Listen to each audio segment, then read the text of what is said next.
Good morning, Chris Hull, Wake Forest School of Medicine, Infectious Diseases, here with a COVID update. So Dr. Hull is rested 3 weeks, I think, since our last one. Spent some time up in the North Woods, up on the lake, and doing all those lake things that we do in the North Woods.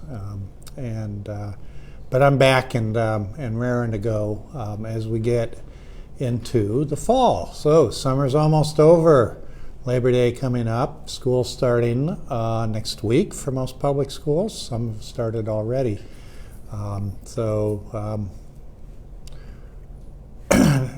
Summer was good this year, better than the last 2 years, particularly as far as COVID goes. So the story right now is BA4 and BA5, BA5 being the predominant variant that we're seeing across the country, including here in the Triad. It's followed by BA4. The two together make up about 90% of our cases of COVID right now. BA4 and particularly BA5 are more infectious than the previous ones, if you can even imagine it being more infectious than it used to be. So our household attack rate now is probably somewhere around 60%. So if somebody gets it in a household, more likely than not, you'll get it too. Fortunately, if you've been vaccinated and up to date with your boosters, which can get complicated, we'll review that in a minute, then the infections are, for the most part, very mild. And it's usually a cold or a mild flu. The absolute case numbers, I think, peaked about last week in our area here, and if you look at the curve over the summer, starting in June, it kind of looks like looking at Sourtown Mountain from the south, kind of that double hump kind of thing, and we're on just past the peak of the second hump, and that's the BA4 and 5 peak. I think it'll slowly go down from here, with possibly a bit of a shoulder on that curve because of school starting next week, and we can talk about that in a minute. The wastewater that we monitor, if you remember, we check our sewage for little fragments of COVID virus. That's also starting to go down, and so that reflects the drop in case numbers as well. As far as patients in the hospital, they are also declining. They peaked probably early last week or the week before, but we still have a fair number, nothing like we had in January and February. The vast majority of the patients in the hospitals are still unvaccinated, and we'll talk more about that in a minute. What do I anticipate for the fall as far as COVID? I think it'll be a little bit like last fall, where the case numbers will decline some in September. October will probably be a nice sweet spot, and maybe even into November. And then we get into respiratory viral season, and because of its name, respiratory viral season, viruses come back in December, usually here right around the middle of December or so, and then it'll get into January and February. And I think we'll see COVID circulating in December and January and February at a rate higher than what we've been seeing for the last few months. I don't think it'll be like last January and February, but yeah, we're going to have some cases, and it'll be disruptive. And I think it'll be disruptive for schools. It'll be disruptive for workplaces, and I think it'll be a problem for hospitals again, where they'll have to work harder to take care of all the patients. Will the hospitals be overwhelmed? I don't think so. If they weren't overwhelmed in January and February, we got through that. Patient care went well, and no one was in danger. But boy, it was busy, and we needed all hands on deck to take care of people. I think that's what the case is going to be in January and February again. What can we do about that? Well, there's a few things we can do. One is get vaccinated. If you haven't been vaccinated, it's not too late. You can always still get vaccinated. Why should you be vaccinated? Mostly to protect yourself and to protect the loved ones around you. The second thing you can do is stay up to date on your boosters. And here's where we're at with boosters right now.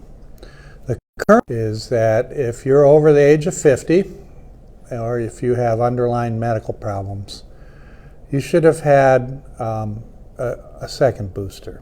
So if you're doing it with messenger RNA vaccines like Pfizer and Moderna, that means a fourth shot.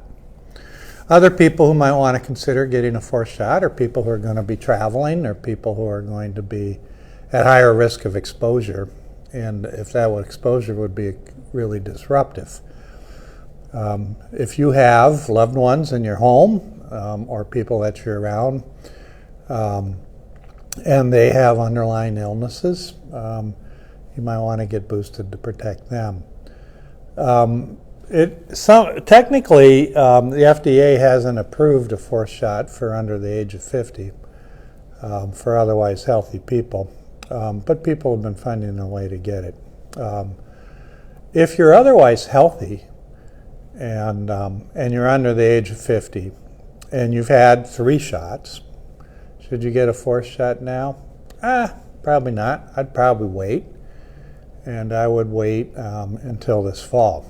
There's going to be a big push for everyone to get a booster this fall. A lot of confusion about naming these. Is it 3 shots? My 3rd shot of a 3-shot series? Should we call it a booster? Is it the first booster or the second booster? Is it the 3rd shot or the 4th shot? So I think everybody understands why this could be confusing. So what I hope we do for this fall in our campaigns and our education campaigns to get everyone boosted before respiratory viral season is I hope we call it the fall COVID booster, and then that discriminates it out a little bit. And the booster that we would like to use this fall is a bivalent booster, which means it covers Omicron, specifically BA4 and 5, with what's circulating now, so that is targeted. And then it also has the messenger RNA transcripts in it for the original virus. We call that the wild type virus that came up 2 years ago. So the bivalent booster will be more targeted against BA4 and 5 Omicron. And it will likely also cover the Omicron BA4 and 5 subvariants, should they come up, which they seem to be trying to do. There is a BA4.1 now. It's only 4% of virus in the US right now, but if that becomes more predominant, this fall booster should cover that as well. When will that be available? The FDA is likely to put its approval for these out right around Labor Day or the week before. And then the CDC will meet and tell us how to use these and when, and then the vaccine has to be distributed and get out there into the pharmacies and to doctors' offices, and that usually takes a little bit of time because that'll happen through the state.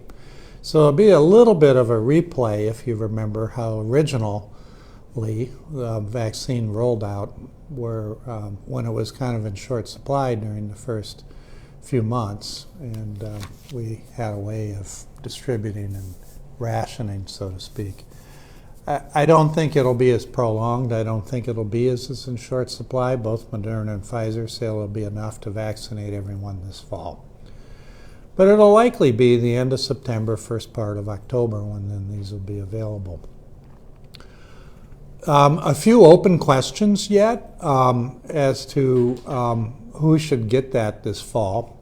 First of all, everyone should get a booster at some point. There may be a stipulation that says if you've had COVID in the last 3 months, which would mean since June, because that's when BA4 and 5 came up, that you can wait to get that booster and that you don't have to go out and get it right away, because you still have some protection from that COVID infection that you got. If you got a 4th dose, you'll still be eligible for the fall booster. So let's say you're 65 years old, you went and got your 4th dose like Dr. Olds recommended you do. You got that last month, you'll still be able to get a booster this fall. How many weeks to wait for that fall bivalent booster, COVID booster? We'll have to wait and see what the CDC says. There may be a bit of a waiting period, but it shouldn't prolong it too long, and people should be able to get that fall COVID booster before the respiratory viral season. If we can get a lot of people to get that, then this January and February is going to be a lot milder COVID season than what we would have otherwise. And that's my prediction. There's a battle between immunologists. I won't go into all a little bit of a detail right now about how good the vaccine will be at protecting people from mild infections. Personally, I think it'll be better than the wild type vaccine that we're using now for the Omicron, particularly BA4 and 5. And so I got my 4th dose, given my age, about a month ago. So I'll plan on getting my fall booster in October, and to get me through the viral season. And more to come on that in a couple weeks after the FDA and the CDC put out the formal word on it. But I think that's going to be a big help for us. The other thing that we can do to make the respiratory viral season better for us is if there's a lot of COVID circulating, a lot of people out, either in the workplace or in the school, you can go back and wear masks. It doesn't mean we're bringing masks back forever, but bring it back and then it'll help push down the peak of the problem and help reduce circulation. Masks work. They're still a tool that's out there. And if, for instance, if a school had a fair number of students and teachers out, they can put their masks all back on, have everyone put them on for a couple weeks, and that'll help them stay in school rather than having to close down because so many teachers and students are out. Will it be mandated? It depends how you talk about mandates. I don't think they'll be mandated from a political level or from a governmental level, but if a school wanted to do that, they could. Or if a workplace wanted to do that, they could. A few other things in the world of vaccine for COVID. We just got a report this week about real-world efficacy of a 3-shot series for Pfizer's vaccine for kids under 5. And it's actually pretty good news for all infection, mild or not, mild or serious, 70% efficacy. So that's good. And in that mild infection, as time has gone on, has been harder for the vaccines to cover. But you need that 3 doses of the Pfizer vaccine for that. Serious infections, there really weren't any in the vaccine group, so that plays out real well. The other thing in the news, you remember Novavax is a vaccine that is made, which is a adjuvant vaccine. It's not a messenger RNA vaccine, but an adjuvant protein vaccine made just the same way we make a lot of other vaccines that we've been doing for several years now. And now that's approved down to age 12. So it gives parents another option for their adolescents to get vaccinated. That right now, there is not a recommendation for a booster with that vaccine yet, so it's still at 2 shots. As time goes on, I suspect there will be a booster study for that. That'll go to the FDA, and then we can give that 3rd shot. It just seems to keep coming up about the origins of COVID. And there's these somewhat, I'll call them conspiracy theories because they're unfounded, that COVID was deliberately released either through our government or our government helped do it in China. And there's absolutely no evidence for that whatsoever. But we're getting more and more evidence, and this has been published in very reputable journals now and gone through peer review, that the Wuhan seafood market does seem to be the epicenter. And it probably, the first cases occurred in early November. I guess that would have been 2019, which seems like forever ago now, in that area. It very likely came out of an animal in that market, because in China, here when you go to Whole Foods and you buy a chicken, you get chicken in a package. It's already been butchered for you. There are markets in China where you can go down and you buy a chicken, and the chicken is still looking at you and making noise and squawking, and you take it home and butcher it. And so these live markets have been places where animal viruses have translated into humans before. And we call those zoonotic infections. And a lot of our emerging infections or new infections in humans come from animals. And then once it got into select groups of humans who lived around that seafood market, they started giving it to each other. And the animal virus likely mutated right before the first cases happened in order to make it more survivable in humans. And I think as we get further down the road, we'll know more about this. Sounds a lot like SARS-CoV-1. Remember, what the virus that causes COVID now is SARS-CoV-2. Well, we had SARS-CoV-1 that caused a pandemic back in, was it 2003, I think? And that came from a bat and got into a market in Guangzhou, China, and then translated into humans in the butchering process. So I really think that people need to drop the conspiracy theories. Mother Nature can mutate and make a virus better than anyone, and that's what happened in this case. Other things in the news, monkeypox. Monkeypox just keeps going. Our cases are going up. The rate that they're going up isn't quite as fast as it was a week or so ago, but they're still going up.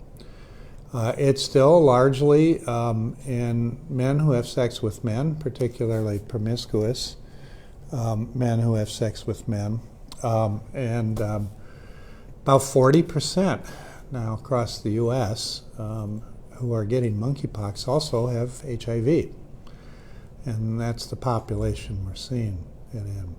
So those people who are HIV providers and HIV doctors need to scale up and start looking for monkeypox and be ready to evaluate and treat people who might have it.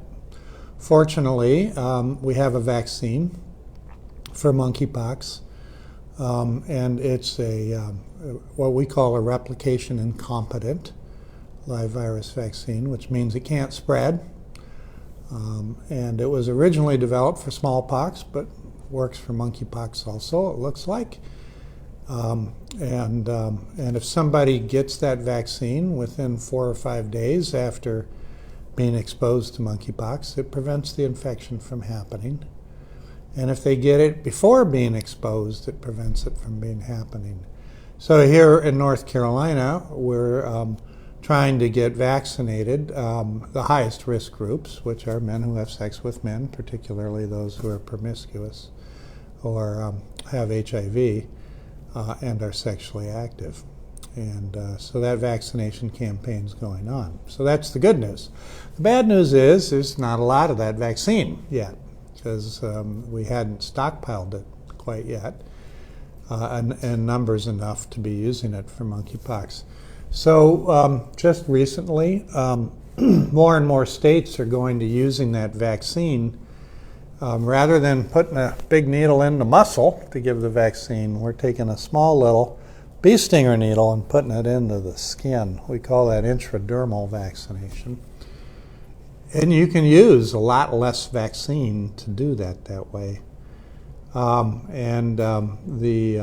The theory is that it'll protect just as well as the muscle vaccine.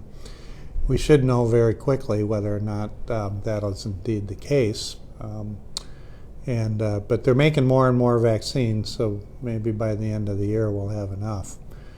As time goes on, as more and more people get the vaccine, and as people who are in the higher risk groups modify their behavior to prevent getting monkeypox, then the rate of increase in the epidemic aspect of monkeypox should start to level off. Will monkeypox ever totally go away? I don't think so. I think it's here to stay with us. And it'll be one of those other sexually transmitted diseases that people get. Can people who have heterosexual sex get it? Sure, yeah. All you need is skin-to-skin contact. So any kind of intimacy can transmit it.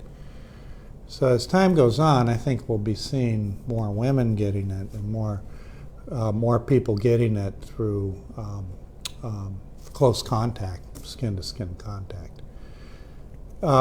It's unusual, but it can happen that monkeypox can be transmitted by respiratory droplets, and so you could be in close contact with somebody within a few feet for a few hours and possibly get it that way. But the main way people are going to be getting this from this point on is going to be through skin-to-skin contact. There have been some kids who've gotten monkeypox, and a very small number. I think across the whole U.S., less than a handful, less than 5. And they've gotten it in the households. So where a parent got it, and the child's in the hospital, the young child, or is in the household. So obviously parents hold their kids and hug their kids and help their kids change their clothes and change diapers, and so there's skin-to-skin contact between parents and kids, and that's how the kids get it. Is it going to be a risk for kids in schools and such? No, I don't think so. I think that would be a very, very rare happening, and I really don't think it's going to be a problem outside of the household or in the intimate world for people for quite some time, so I'm not worried about it for the kids. So the other virus that's in the news is polio, and this is came up because there was a case of neurologic, or what we call paralytic polio, up in New York, in New York State, just outside of New York City. And it kind of surprised people, but that person had been traveling to other countries and had never been vaccinated for polio, ever, not as a kid or didn't get a booster as an adult. So they were susceptible. The strain of polio that they got is what we call it. It's a vaccine strain. And the science behind this is there's a lot of areas in the world that still use the live oral polio virus vaccine because it's cheaper and it's easier. You just give it under the tongue, in the mouth. You don't need needles. You don't need sophisticated health care. And so it's easier to vaccinate large numbers of people quickly with that, we call that OPV, oral polio vaccine, live attenuated. Every now and then, and this has been true since the 1960s, every now and then people get polio that's of the OPV strain, so the vaccine strain, because it's a live vaccine. And that vaccine derived polio is usually not as severe when people do get it. Back when we were using that as our main vaccine here in the United States, we would see 4 or 5 cases in kids every year. As time went on, we switched our vaccine here in the U.S., and a lot of developed countries did, to the shot. The shot is a deader than doornail polio vaccine. You can't get polio from the shot. And we've been doing that here in the U.S. for quite some time now. And so it's not a concern. And since then, we've had no polio of any kind in the United States until now. And so what likely happened is this person was exposed to a vaccine strain of polio somewhere in their travels across the pond, across the Atlantic, and then ended up getting sick here in the United States. They checked wastewater, though, in this county that had the polio in it, and they could find the oral polio virus vaccine strain in the wastewater in these areas. So there's probably more cases than just this one that we identified. Fortunately, most people who get polio don't even know they're sick. They don't have any neurologic problems. A few people get a little bit of diarrhea, maybe a fever for a day or two. So it's the minority that have it affect the brain and spinal cord and who get paralysis. But it just goes to show you we have to be vigilant still. If you're vaccinated for polio, you've gotten your 4 shots as a kid, and if you're in a higher risk area, such as this one county up in New York, you can get a booster as an adult. 1 is good for your whole life, 1 booster. And that'll protect you from either strain, any of the strains, either the wild strains or this oral polio virus vaccine strain. So a little bit of science, a little bit complicated. Is this going to be a major problem for the United States? No, it won't be a major problem, but it could be a problem for unvaccinated clusters of people. And we see, these old childhood communicable diseases come up every now and then in unvaccinated clusters of people. And that includes measles, that includes whooping cough, and now includes polio too. So childhood vaccines, they work, and we should have them. And so that's all I have to say about that right now. I've been asked a lot about flu, so kind of under the radar screen, but we've been seeing influenza all summer. In fact, we get cases showing up in our laboratory every week this past summer.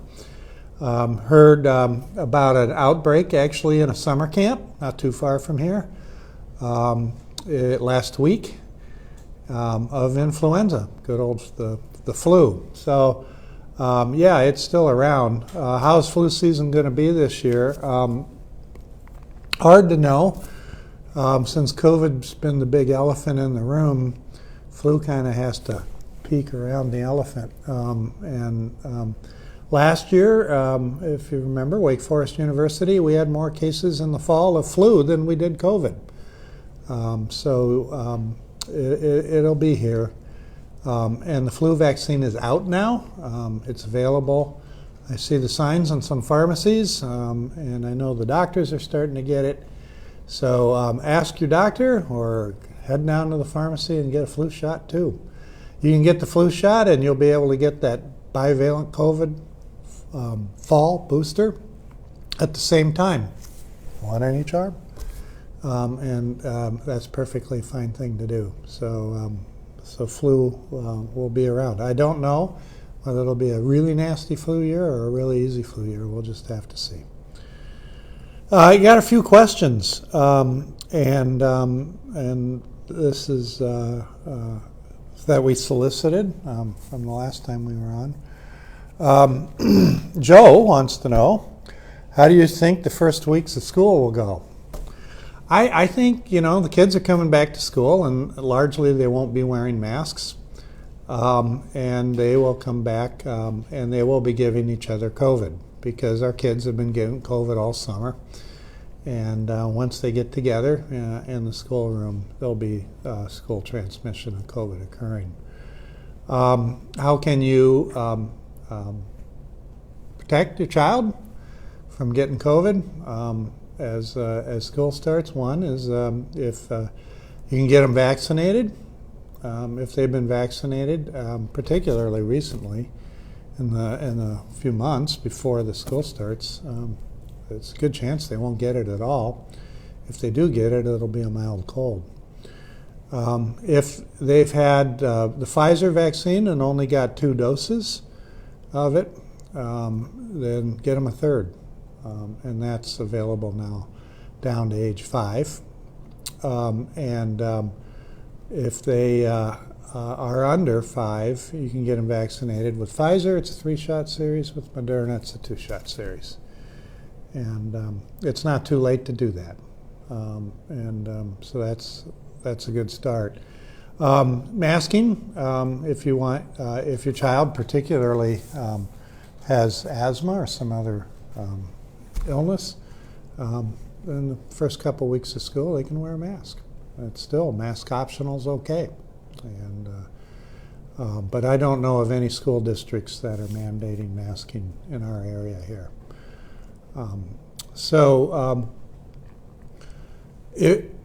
Even if your child doesn't have an underlying illness, but you'd rather not have your child get COVID and have a bit of a family disruption, have them wear a mask for the first couple weeks. There's nothing wrong with that. I think after the first 2 to 3 weeks, the risk of a child getting it in school will start to go down some. But usually when school first starts, so that's September when we see these viruses go around. And it's not just COVID; it's other viruses as well, including norovirus. That the stomach flu, 24 to 48 hours of vomiting. That one's not any fun either. So Pamela wants to know what percentage of patients now hospitalized have been vaccinated and boosted. How effective is the vaccine at preventing serious illness from the current variants? So it turns out that the vaccine is still pretty effective at protecting us from serious illness with the current variants.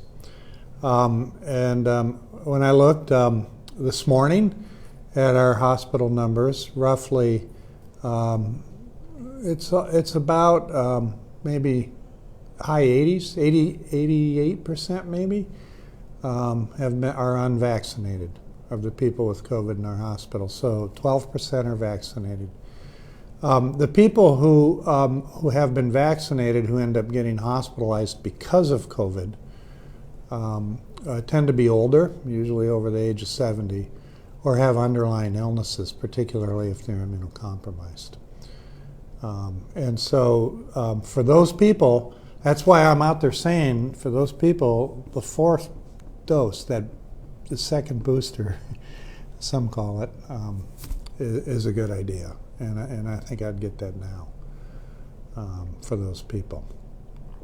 But yeah, it's the vaccine, and particularly people who are up to date with their booster shots are being protected from serious illness. Is the Omicron-specific booster needed for people who have recently recovered from moderately symptomatic cases of BA5? Lee wants to know this. I would say that if you've had BA5, how do you know if you've had BA5? Basically, is if you've had COVID since the last week of June. It's going to have been BA5. You can wait to get the fall booster, but I wouldn't wait much longer than 3 months, actually. And I'm extrapolating this information from what we know from the other variants, that if you get if you get COVID from any of the variants, and then 4 months later you get a booster dose, it bumps your immunity up considerably and helps keep you well, including from mild symptomatic infection. So you can wait a while, but I wouldn't, So if you got it in late June, what is late June is 6, so 9, by the October you'd be eligible and can get the fall booster. If you got COVID last week, then you can wait a little bit longer. But I'd probably get the fall booster before Christmas. Do we yet know how long protection lasts from either infection or full vaccination? It seems to be about the same from full infection or full vaccination or previous infection. But I can tell you with BA4 and 5, there are more people, quite a few people actually, who are getting COVID again who got one of the other previous variants, including Omicron in January. And so BA4 and 5 is more immune evasive to our previous immunity because the spike protein looks different. It changed the color of its coat, so to speak. And so the antibodies we've had from either previous infection or vaccination don't seem to cover it quite as well. It does still seem to keep us out of serious trouble, out of the hospital or from dying. But the quote breakthrough infections are much more common with BA4 and 5. So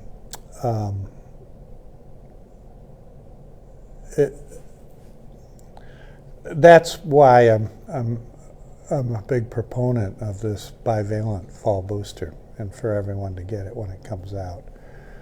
I think it makes sense to target the virus that's circulating. And you'll hear more about that next time we talk. Christine asks, if you're on Xarelto and unable to take Paxlovid, if you get COVID, what other options are available if you're on a medication or otherwise unable to take Paxlovid? Well, there are a lot of options. So there are medicine interactions with Paxlovid, and there are ways to get around that. One is that some medicines that people are on, you can just stop for 5 or 6 days, and it's not harmful. And so we do that for some people, particularly that group of SSRIs that people might be taking for anxiety or depression. If you stop that for 4 or 5 days, it's not really an issue. Sometimes you can change the dose of the other medicine that you're taking, and we do that for some of the immunosuppressives for people who have had transplants or on immunosuppressive medicine, so we can monitor levels and change it. Not all the time can we do that, though, and in those cases you have 2 other options.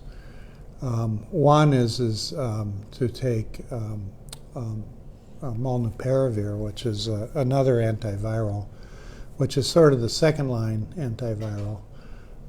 But you can't, if you're a woman of childbearing age, you have to make sure you're on a contraceptive reliably, because you don't want to get pregnant on that drug.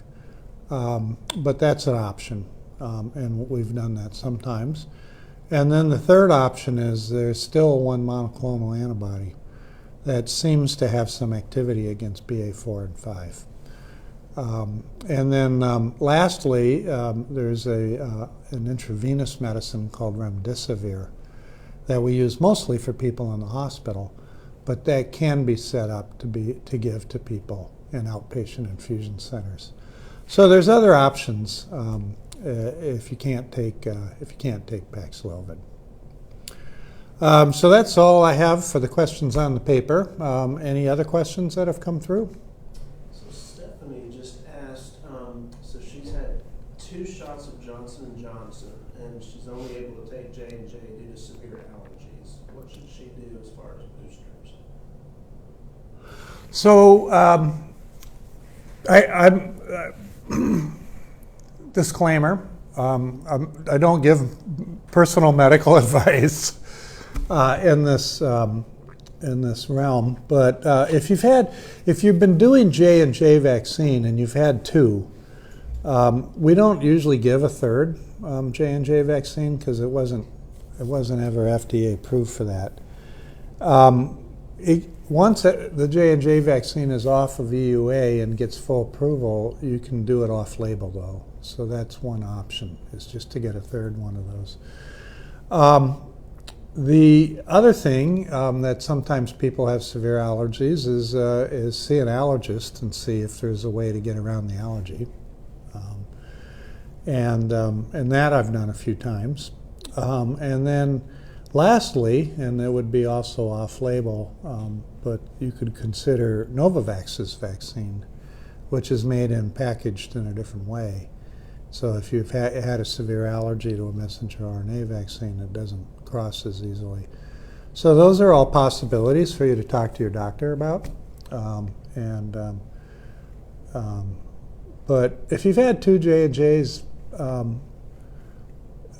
while you're not fully up to date, so to speak, and boosters, it should still keep you out of the hospital. So that's good news for you.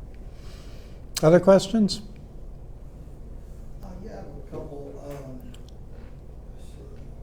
When you're talking about the new variant and the two variants, the BA4 and 5, and that shot that's going to come out in the fall, for someone that didn't get the first vaccine, should they wait till that comes out and just take that since that's got the new virus? Yeah, no, Eric from Spectrum asks, if you've never gotten vaccinated, should you wait till this fall to get the BA4-5 bivalent fall booster? No. If you've never been vaccinated, you need to get the first two doses first of a messenger RNA vaccine or one J&J, which we don't do very much anymore, or Novavax's vaccine. So you should get your primary series first before that bivalent booster. That's what I think the CDC is going to say. But we'll know for sure in about 10 days.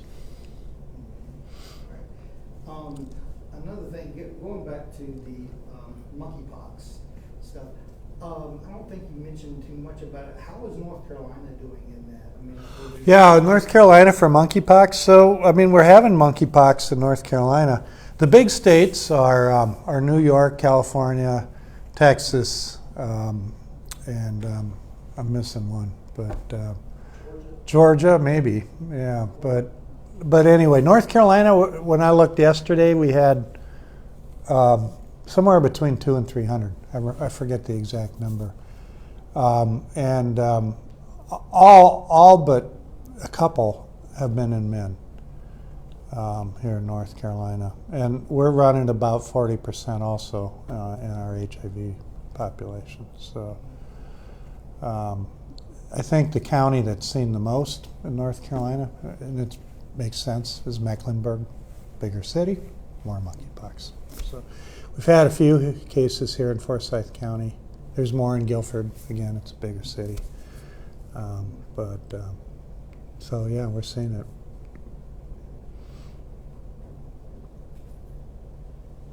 All right, so September 8th, which seems like forever from now, but it's only a couple weeks away.